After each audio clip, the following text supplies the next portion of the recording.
Je vais me livrer ce soir à une analyse du vieillissement un peu particulière, puisqu'elle va être centrée sur le prisme du corps, ou en tout cas le vieillissement va être étudié au travers du prisme du corps, ce qui est un prisme original. Généralement, en sociologie par exemple, ou en anthropologie sociale, on va davantage étudier les transitions de vie ou les rôles des aînés. Là, cette fois, on va vraiment essayer de s'intéresser précisément au corps et au vieillissement de manière conjointe. Au départ, pour ceux qui ont lu un peu le fascicule, bien, j'avoue que j'ai menti, mais je ne le savais pas à l'époque. Donc, est-ce vraiment un mensonge? Je ne crois pas. Je pensais vous détailler les 3 idées principales d'un livre qui va paraître dans quelques mois chez Armand Collin. Puis je me suis rendu compte qu'avec un débit mitraillette, je mettais 2 heures. Alors je vais, cette fois, pour expliquer assez clairement ce que j'ai à vous dire, je vais rester tout simplement à la surface des corps et on va s'intéresser ce soir donc à l'apparence du corps vieillissant, à l'apparence du corps vieillissant des femmes âgées de 65 à 75 ans. Et j'essaierai de vous développer une idée que j'ai appelée dans mes travaux récents le paradoxe de l'impossible beauté. Avant d'en venir à ce paradoxe de l'impossible beauté, j'ai entendu tout à l'heure dans la salle quelqu'un qui lisait anthropobiologiste. Mais qu'est-ce que c'est? Et en effet, qu'est-ce que c'est? Et en plus, c'est sur le point de disparaître. Alors, je vais d'abord essayer de vous définir ma démarche. Je vais essayer également de définir mes méthodologies pour que l'on en arrive à bien se comprendre sur l'analyse précisément de l'apparence du corps vieillissant. Pourquoi, en tant qu'anthropobiologiste, je me suis intéressé au vieillissement? Eh bien, parce qu'il faut remarquer que le vieillissement que nous connaissons actuellement de la population est un phénomène sans précédent dans l'histoire de l'humanité. On sait que les populations paléolithiques et néolithiques, néolithique c'est après le développement, vous le savez sans doute, après le développement de l'élevage et de l'agriculture, n'ont jamais dépassé une espérance de vie à la naissance de 40 ans. Aujourd'hui, ce qui se passe est vraiment très différent. Et quoi de plus intéressant pour un anthropologue ou un anthropobiologiste, vous allez voir, c'est pas nécessairement très différent, que de s'intéresser à quelque chose qui n'a jamais existé dans l'histoire de l'humanité. Sans remonter aux premiers hommes et à 2 millions d'années, on peut déjà regarder l'histoire démographique récente de la France. Et on voit que si au début du XXe siècle, les personnes âgées de 60 ans et plus ne constituaient même pas 10% de la population, et que l'espérance de vie était de 47 ans, aujourd'hui, ce qui se passe est quand même très différent, puisque l'espérance de vie est de plus de 80 ans pour les hommes et pour les femmes. Et les personnes âgées de 60 ans et plus représentent plus de 23% de la population française. On sait que ce phénomène va encore s'accentuer, puisqu'en 2050, et là je touche du bois pour en faire partie, un tiers de la population française sera âgée de 60 ans et plus, et l'espérance de vie sera au moins de 85 ans à cette époque-là. Ce phénomène ne touche pas que la population française, ni même les populations occidentales, même si ce sont celles en effet qui vieillissent le plus rapidement. Ce vieillissement touche désormais l'ensemble des pays du monde, et on peut voir sur le graphique ci-dessous qu'en 2150, selon les prévisions centrales moyennes, eh bien, un tiers de la population de la planète sera âgée de 60 ans et plus. Là, j'ai même pas besoin de toucher du doigt, moins de vraiment gros progrès de la médecine, j'en ferai pas partie. Compte tenu de ces évolutions démographiques évidentes et du fait que la population âgée présente des caractéristiques biomédicales, psychologiques, socio-économiques qui la distinguent en partie, pas totalement, mais en partie du reste de la population, eh bien, le vieillissement, c'est devenu une priorité scientifique au niveau mondial. Il faut bien reconnaître qu'en France, on est quand même très en retard sur le sujet, et notamment très en retard au niveau de son étude interdisciplinaire. Or, le vieillissement est précisément, au niveau individuel, un processus que l'on doit étudier au croisement de différentes disciplines. La définition qui est communément admise du processus de vieillissement est qu'il s'agit d'un processus physiologique, vécu dans un contexte environnemental et social particulier. On voit bien à travers cette définition, qui est à la fois la définition classique et qui est la définition opératoire pour ma propre recherche, que le vieillissement se situe au croisement de la biologie, de la psychologie et du social, pour être étudié vraiment dans sa complexité. Malheureusement, le vieillissement de la population a été concomitant d'une chose qui est quand même regrettable et qu'Edgar Morin critique depuis bien longtemps, c'est l'hyperspécialisation des sciences. Depuis le début du XXe siècle, Il y a eu ce phénomène. Et aujourd'hui, très concrètement, malgré les discours interdisciplinaires qu'on peut lire partout, ça ne se passe pas de manière interdisciplinaire. Ainsi, le vieillissement, aujourd'hui, très concrètement, il est étudié soit d'un point de vue biologique, soit d'un point de vue psychologique, soit encore d'un point de vue social. Le meilleur exemple, c'est que la revue scientifique, on va dire un peu phare de ce domaine, de l'étude du vieillissement, c'est le Journal of Gerontology, et que ce journal, dans les années 90, a été scindé en deux parties, une partie biomédicale et de l'autre partie, une côté psychologique et social. Donc, vous avez d'un côté le biomédical, d'ailleurs avec le biologique et le médical, et le psychologique et social, qui sont également séparés dans un même fascicule. En tant qu'anthropobiologiste, et là je vois que mon patron en plus vient d'arriver, alors juste au moment de la définition, c'est quand même tendancieux. En tant qu'anthropobiologiste, eh bien, je vais chercher à étudier ce phénomène dans sa complexité, car l'anthropologie biologique peut être définie comme la science de l'homme, par essence biologique. On va vraiment prendre en compte cette dimension biologique. Donc moi, je vais essayer d'étudier donc ce processus dans sa complexité à la fois biologique, psychologique et sociale, avec deux objectifs principaux. Relier tout d'abord les savoirs sur le vieillissement à travers une démarche interdisciplinaire. C'est ce que je vais vous présenter ce soir en travaillant sur le corps.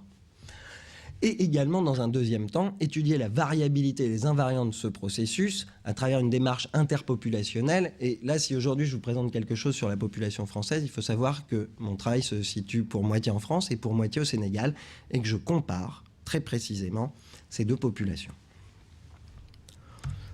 Si le vieillissement peut donc être défini comme un processus physiologique vécu dans un contexte environnemental et social particulier, le corps, lui, c'est un objet biologique culturellement construit également.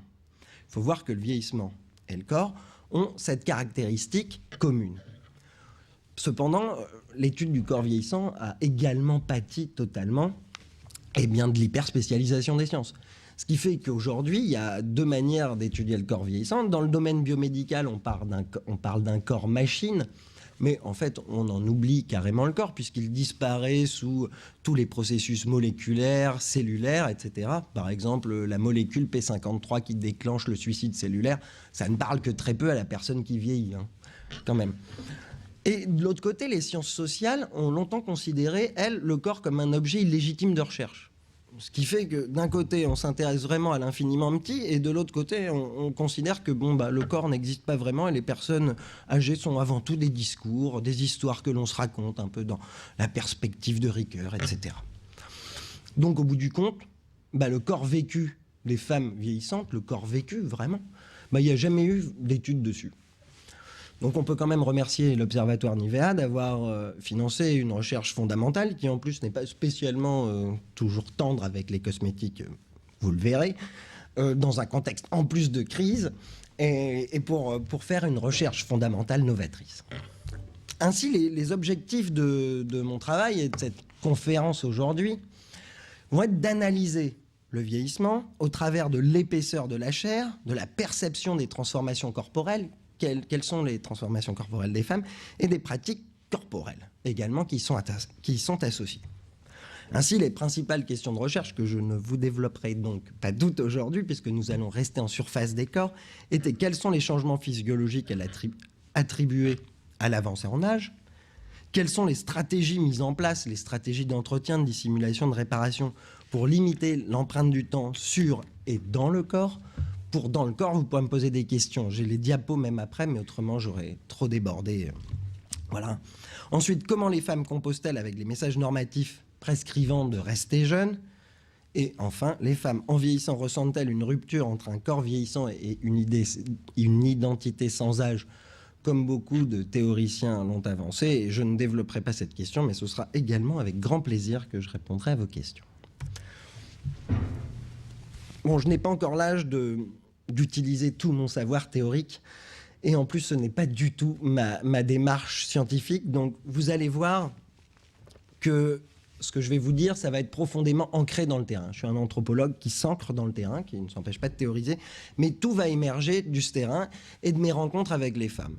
Alors, j'ai utilisé, pour l'ouvrage dont je vous parlais, à peu près toute mon expérience. C'est-à-dire que j'avais rencontré par des entretiens par questionnaire 238 femmes lors de ma thèse, il y a déjà un petit moment désormais. Et ce sur quoi je vais principalement me baser aujourd'hui, ce sont des entretiens dits compréhensifs, qualitatifs, qui étaient spécifiquement orientés sur le ressenti du corps des femmes. Ça a été un terrain qui a été réalisé à Marseille en 2011 par moi-même et 2 postdoctorants qui étaient aguerris à ces méthodes.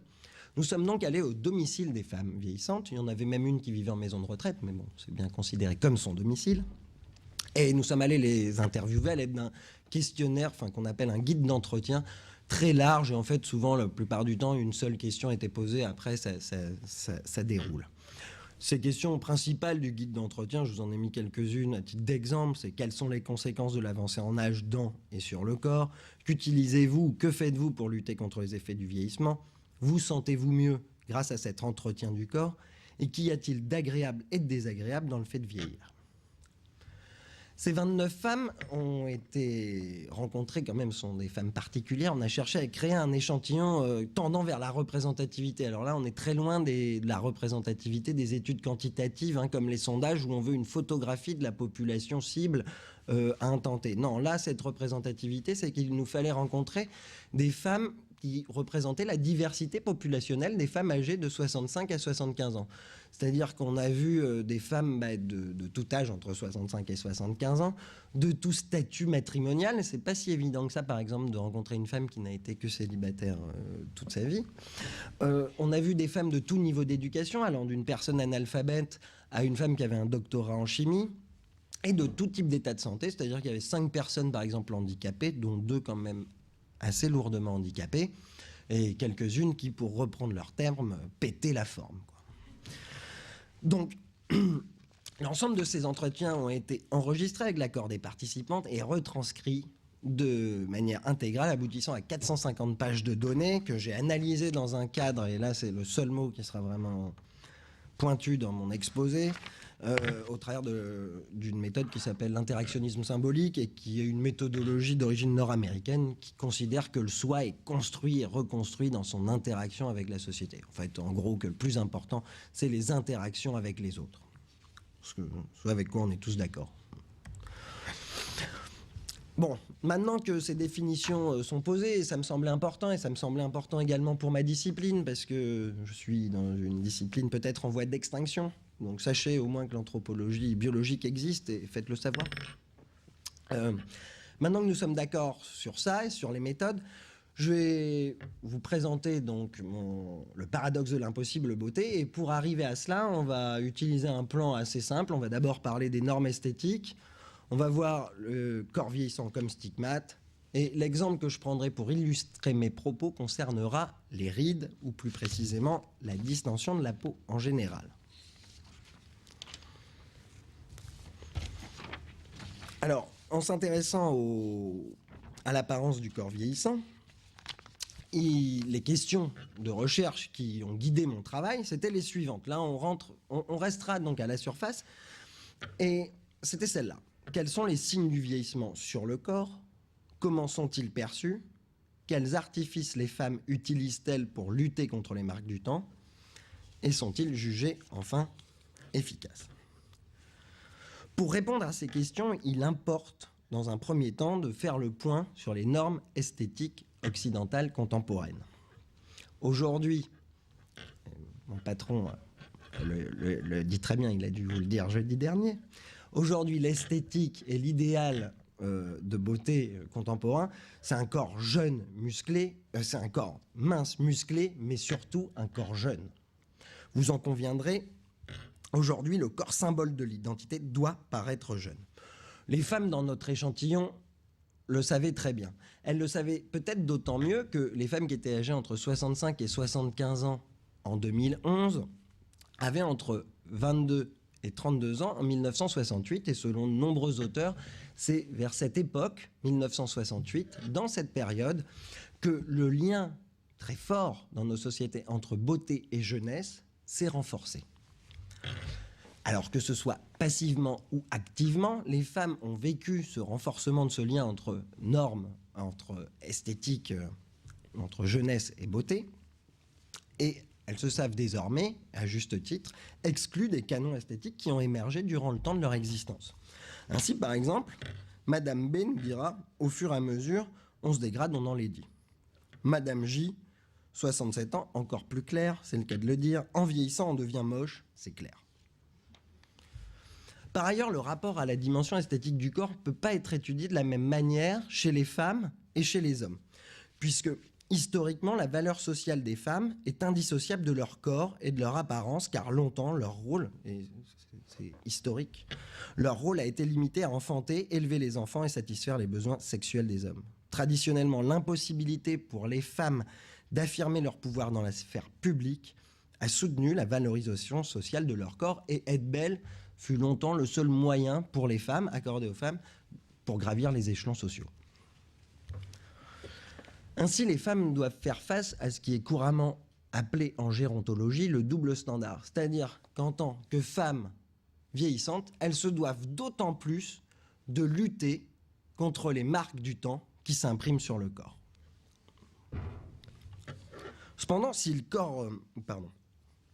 Dans ce contexte précisément social, où il y a une très très forte association entre beauté et jeunesse, eh bien le corps vieillissant peut être défini comme un stigmate, c'est-à-dire un attribut jetant un discrédit sur l'individu et qui est susceptible d'entraîner une exclusion sociale. Je vais vous citer ainsi Madame S, 74 ans, qui le dit très clairement. Quand je suis seul, c'est différent, mais quand je me trouve en public, je préfère me cacher, c'est-à-dire cacher le corps par des vêtements, pour ne pas donner un spectacle triste aux gens. Non, sinon ils vous regardent d'un air. C'est-à-dire que ces regards normalisateurs qui se portent sur un corps qui va être dénudé font précisément qu'ils peuvent aboutir à l'exclusion sociale. Et les femmes ne le veulent pas. Mais ce corps vieillissant est considéré comme un stigmate. Cependant, s'il peut être considéré comme un stigmate dans son ensemble, on peut également s'intéresser aux signes précis, stigmatisants du vieillissement. Quels sont-ils? Dans notre enquête, on a pu en distinguer 3. La distension de la peau et l'apparition des rides, qui va me servir ici d'exemple, qui est sans doute ce qui marque le plus les femmes vieillissantes, mais peut-être me contredirez-vous. La transformation de la silhouette, c'est-à-dire qu'en effet, avec l'avancée en âge, de toute façon, il y a une prise de masse grasse jusqu'à peu près 65 ans. Après, elle diminue, et associée au tassement des vertèbres, ça fait qu'en effet, la silhouette, les femmes le disent, on se tasse, quoi. Par ailleurs, il y a un troisième signe stigmatisant du vieillissement, qui est l'apparition des cheveux blancs. Bon, ça c'est quand même beaucoup plus simple à camoufler aujourd'hui, donc je ne le détaillerai pas, et puis ça fait, même dans cet excellent ouvrage, ça ne fait que quelques pages. Venons-en à cet exemple, à la distension de la peau et l'apparition des rides. Alors, c'est vrai que si souvent les femmes remarquent quelques taches de vieillesse, signe de la désorganisation de la mélanine, le réel problème de la peau vieillissante, c'est ce qu'elle dénomme, les femmes, son flétrissement général associé à des chairs devenues molles et flasques. Et là, on peut regarder en termes phénoménologiques qu'en effet, c'est-à-dire que la chair comme unité ontologique, notre moyen d'être au monde, la chair, là, d'un coup, ça devient des chairs qui sont distendues et flasques. Le visage, comme dans toutes les sociétés individualistes, est le symbole de l'individu, donc c'est bien entendu également les rides du visage sur lesquelles les femmes portent le plus d'attention. Dans les discours, cependant, le rapport des femmes au vieillissement de leur peau apparaît ambigu. D'un côté, elles reconnaissent que la peau, et je les cite, s'abîme, se flétrit, pendouille, entraînant inexorablement la perte de la beauté avec l'avancée en âge. Mais en même temps, elles disent toutes également qu'il est nécessaire de s'y faire. Pourquoi disent-elles ça? Et c'est un premier paradoxe sur lequel on peut s'interroger. Pour moi, il faut s'y faire peut être interprété comme un mécanisme psychologique de faire face, c'est-à-dire qu'il correspond à une manière de maintenir l'estime de soi dans une phase potentielle de dégradation de l'image de soi. La beauté et la jeunesse étant fortement associées. J'ai vu 3 mécanismes dans mon étude psychologique de faire face différents. Le premier, ça consiste tout simplement à ne pas y accorder trop d'importance. C'est par exemple le cas de Madame M, 73 ans, qui me dit « Maintenant, si ça vient, en parlant des rides, parce que ça vient, il n'y a pas de jaloux. alors les rides, ma foi, on fait avec. Je trouve que si on attache trop d'importance à ces rides, franchement, se bloquer dans la vie parce qu'on a des rides, je trouve ça ridicule. Ainsi, on voit bien que c'est un effort performatif. Le dire, c'est déjà le penser un peu. Et c'est une première manière de faire face à cette dégradation de l'image de soi, c'est de ne pas y accorder d'importance. La deuxième manière, c'est précisément de nier son apparence actuelle. Plus fort, plus intéressant, enfin plus fort, pour un chercheur. Ainsi, c'est le cas de Madame L qui nous dit « Les rides, ça me dérange pas, j'en ai pas. Enfin bon, non, vous savez, une fois que je me suis vu le matin, je ne me vois plus de la journée. » Donc on voit bien que Madame M, histoire de ne pas objectiver ses rides, va précisément essayer de limiter le miroir et la vision du miroir. Enfin, dernière manière de faire face aux rides, et faire face c'est très important, c'est de transformer les marques du temps en signes signifiants. C'est-à-dire que cette fois, les rides ne sont pas seulement des indicateurs de l'avancée en âge, elles expriment les sentiments les plus profonds de l'individu. Madame R, 75 ans. Ça ne me fait pas plaisir d'avoir depuis quelque temps un peu plus de rides. C'est vrai, ça ne fait plaisir à personne. Mais si on m'opère et qu'on me défigure, où sont les rides du sourire, les rides de l'amour, les rides de... Alors je reste comme je suis. Paradoxalement, c'est le deuxième paradoxe qu'on verra ici, si les femmes disent toutes qu'il faut s'accepter tel qu'on est, elles n'ont pas moins tout recours également à des pratiques corporelles de dissimulation. Et il y en a 4 principales. Utiliser des crèmes et des huiles de beauté, se maquiller, utiliser l'habillement afin de cacher en effet parfois de temps en temps ces chairs qui pendouillent, et avoir recours aux teintures capillaires. Par ailleurs, elles n'en sont pas moins toutes également fascinées par la chirurgie esthétique. Nous reviendrons bien entendu sur cette question. L'utilisation des crèmes et des huiles dites de beauté apparaît complexe quand même dans les discours des femmes. Il faut dire que la multiplicité des produits disponibles sur le marché ne facilite pas une rationalisation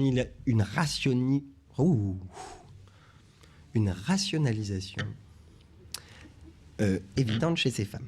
Ainsi, on va voir des crèmes anti-rides, des crèmes anti-rougeurs, hydratantes de jour, de nuit, des huiles essentielles, d'argan, de bourrache. C'est vrai qu'elles ne savent pas vraiment pourquoi elles utilisent plus une telle que plus un tel. Cependant, ce qu'on peut remarquer, c'est que dans notre échantillon, en tout cas, 26 femmes sur 29 utilisaient de tels produits. La première question qu'on se pose quand on a lu Bourdieu comme moi, et qu'on peut se poser de toute façon, c'est est-ce que ce n'est pas la classe sociale qui va influer sur l'utilisation de ces produits, puisque celles qui ont besoin de mettre des crèmes et d'avoir l'air jeune sont celles qui vont en tirer le profit le plus considérable. Or, il est possible que les femmes des classes sociales les plus basses de la société ne retirent pas de profit d'avoir l'air plus jeune. Alors, non.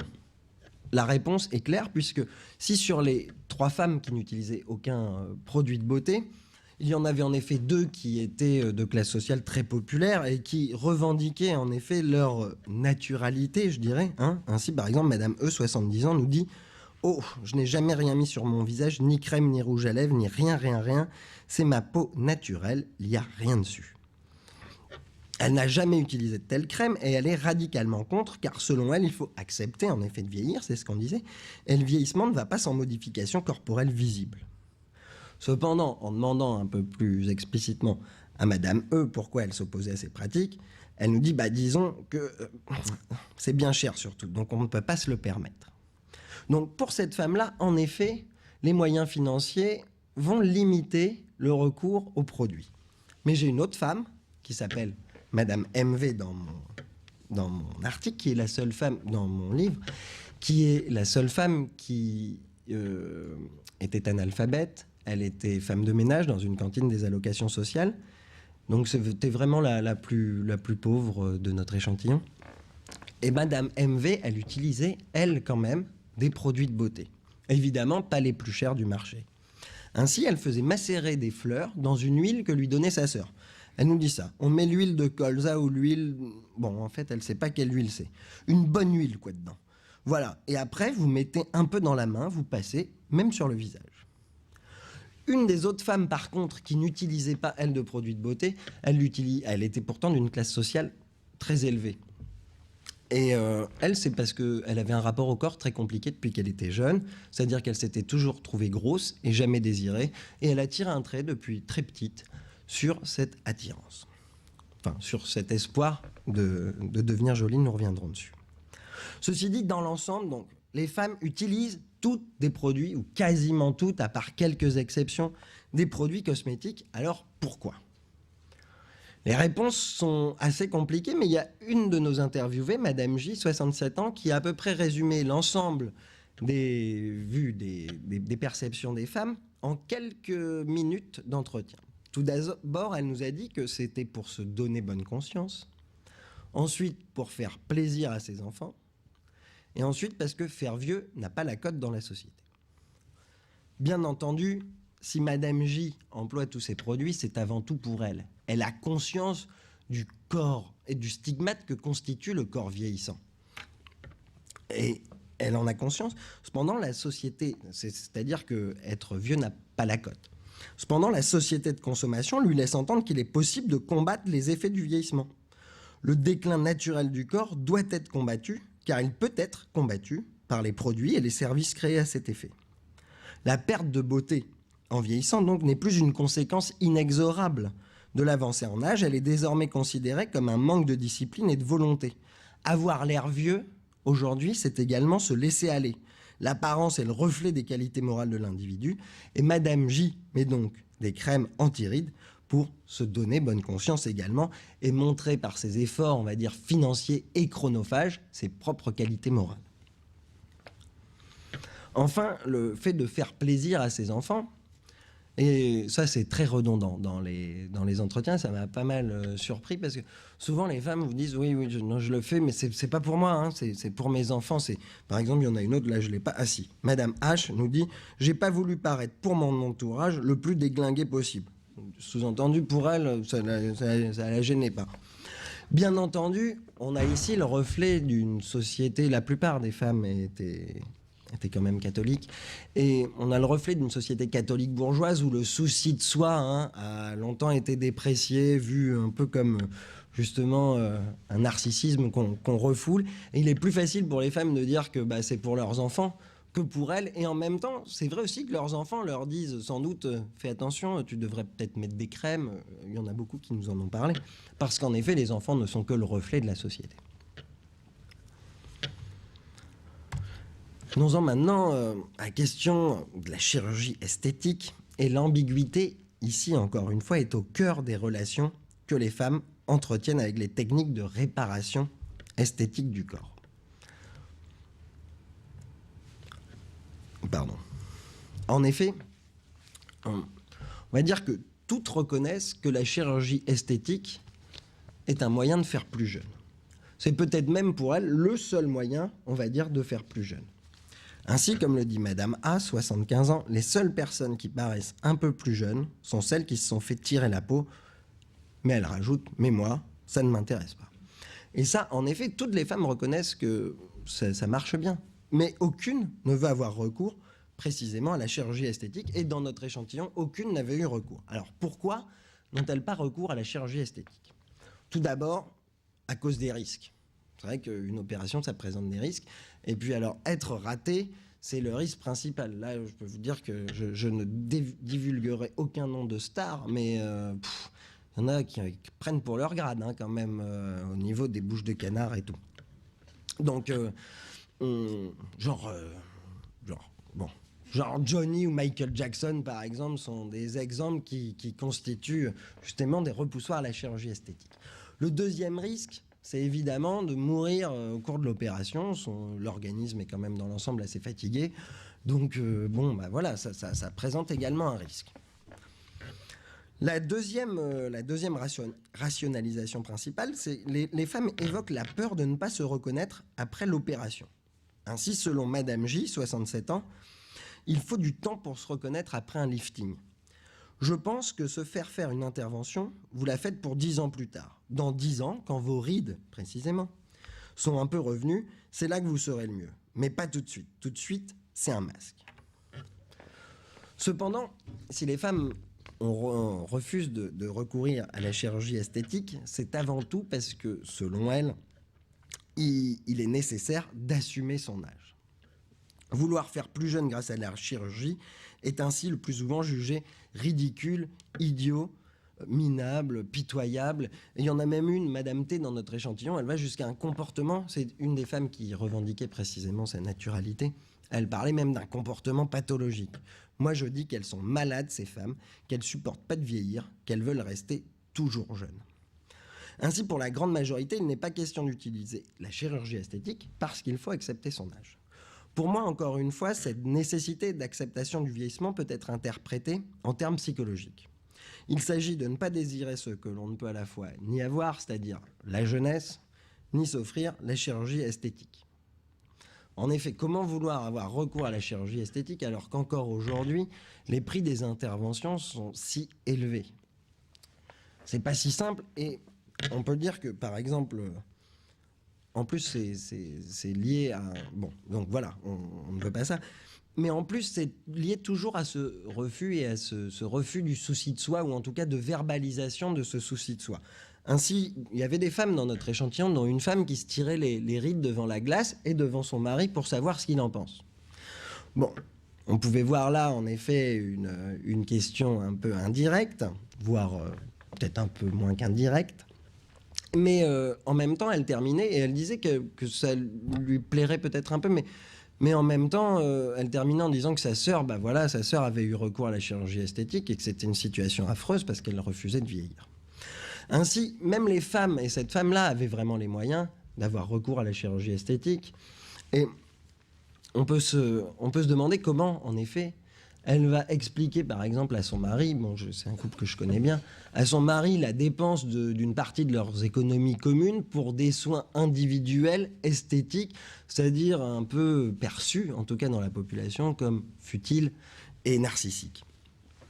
Je pense que ce refus de souci de soi dans la société catholique bourgeoise est bien expliqué par Madame E, 70 ans, qui nous dit que les gens payent tant d'argent, pour moi, c'est du gaspillage. Gaspiller de l'argent pour aller se faire tirer la peau, oh, mon Dieu, faut accepter ce qu'on est. Mais je vous dis, d'abord, je peux pas le permettre, donc c'est quand même théorique.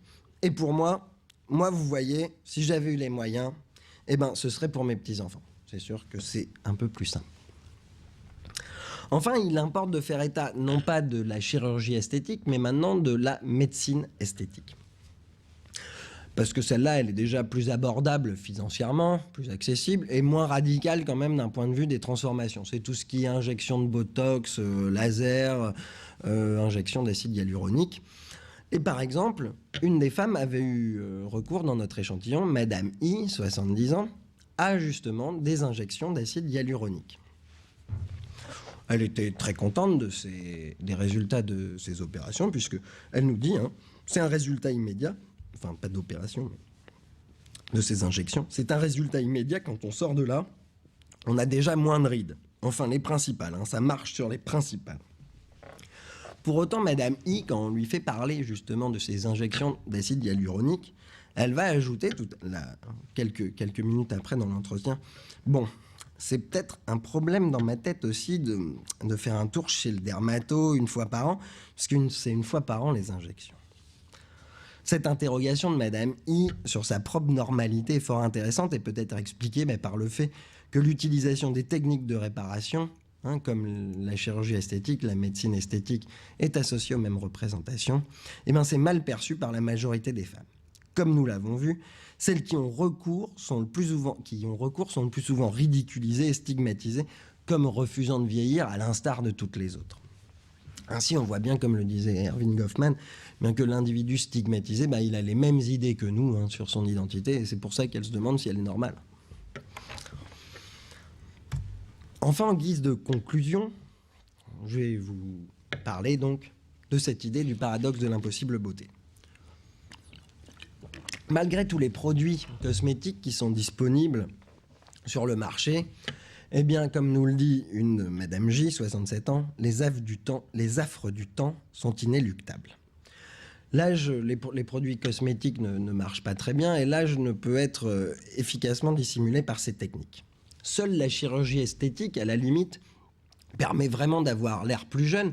Mais comme nous le disait une des femmes, c'est bien d'avoir fait un lifting. Bon, en plus, c'est le cas de ma propre maman. Donc, je vois ça. Je le vois de près. Et c'est vrai, c'est bien de se faire un lifting. Mais en même temps, après, vous avez la peau du cou qui bouge. Vous avez la peau qui pend, la peau des bras qui pend. Voilà, c'est vrai. On ne peut pas se refaire faire tout le corps. On ne peut pas plus se refaire faire tout le corps que d'en incorporer un nouveau. Donc, malgré tout ce que l'on peut faire et ce que l'on peut faire pour en partie démontrer ses qualités morales, eh ben, l'avancée en âge va se voir, et l'apanage de la beauté dans une société où la jeunesse est si fortement associée à la beauté, eh bien la beauté physique n'est plus accessible pour les femmes vieillissantes. Alors, certaines vont justement précisément transformer cet adjectif belle. Hein, c'est-à-dire que belle, ça va être avoir de l'allure, avoir de la prestance, etc. Mais faire partie du physique idéal, bah non, c'est pas possible. Et la grande majorité des femmes le constatent, comme Madame I, qui fait des injections hyaluroniques, c'est très intéressant. Elle nous dit, je me dis, oh là là, attends, tu as vu un peu comme tu es devenue, tu étais belle femme. Donc on voit qu'elle parle au tu. Bah maintenant, c'est plus une belle femme. Elle passe à la troisième personne du singulier. Bah maintenant, c'est plus une belle femme, ça va. En un sens, comme le dit une des personnes, il n'y a pas de jalouse, et le vieillissement va toucher, le vieillissement et ses conséquences esthétiques vont toucher l'ensemble des femmes. C'est universel. Cependant, voilà, vous vous dites, oh là, ça plombe. Hein. Dis donc, ça plombe méchamment. Eh bien, ça a deux avantages qui sont très importants. Et c'est ça que j'appelle le paradoxe de l'impossible beauté. C'est qu'en effet, les femmes disent pas qu'elles ne sont pas belles, elles disent qu'elles ne sont plus belles. Et toutes. En effet, si elles ne peuvent plus être considérées comme jolies et attirantes, c'est parce qu'elles ont vieilli. Mais avant, elles étaient jeunes et donc nécessairement belles. Moi, par exemple, il y a une femme que je connais depuis des années, puisque j'ai rencontré pendant ma thèse. Je la connais très bien, et ses photos, c'est vrai, de jeunesse ne vous font pas spécialement rêver, mais elle le sait quand on parle d'autre chose. Mais pendant l'entretien sur le corps, elle appelle son mari, puis elle lui fait José, disons. José, quand j'étais jeune, j'étais très belle, hein, j'étais très mince, j'étais très belle.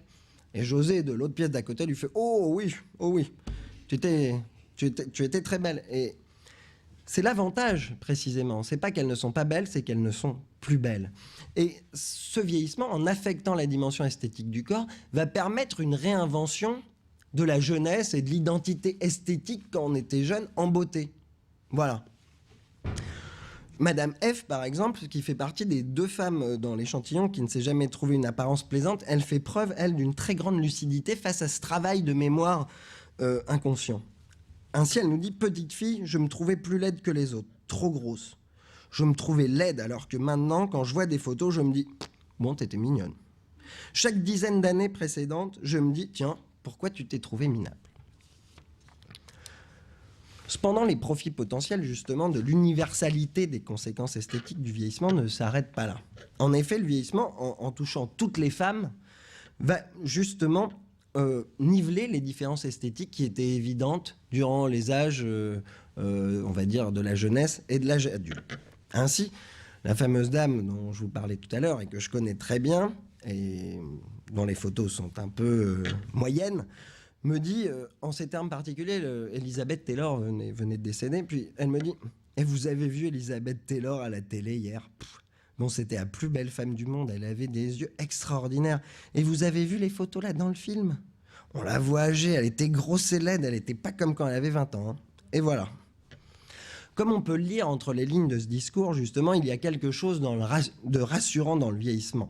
C'est-à-dire que l'universalité de ses conséquences esthétiques permet aux femmes jugées moins jolies durant les époques précédentes de la vie de désormais pouvoir réaliser des comparaisons à leur avantage, ce qu'on appelle des comparaisons favorisantes. Associer un travail de mémoire permettant la revalorisation de leur identité esthétique dans la jeunesse, c'est ce que j'ai appelé le paradoxe de l'impossible beauté. Sur ce, j'ai absolument terminé. Je vous remercie pour votre attention.